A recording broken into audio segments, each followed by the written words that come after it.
Welcome to the tutorial on how to use the Bill J. DOTSON Library at Alef University, where you will find a collection of books that the university owns for use in any of our academic programs.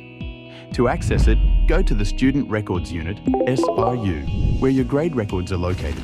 If you have any questions about how to do this, there is a video that explains it. Once inside, on the left side, you will see a section that says the Bill J. DOTSON Library. Expand it and you will see two sections, My Books and All Books. Click on My Books or All My Books, and you will immediately notice that they are classified using a system that ranges from 00 to 900. This classification is called the Dewey Decimal System, DDS, which is one of the most widely used methods in the world for organizing libraries, dividing knowledge into 10 broad categories.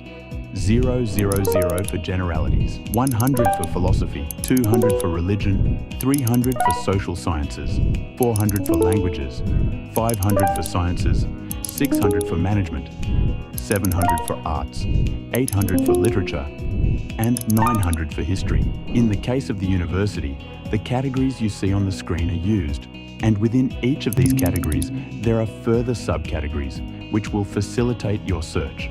The first thing you should know is that in the search bar, you can search for a book by author, title, or subject. The system will allow you to see everything indexed in the system related to your interests. If you access any of our collections, you will see the different categories and subcategories. Click on them until you find the book you want. When you access the book, you'll see all its information, including the title, subtitle, publisher, author, publication year, edition, language, category, ISBN, and file size. To view the book's content, simply click on it to open it. If you're curious to know what other books might be related to the selected book, you can scroll down to see books with similar themes.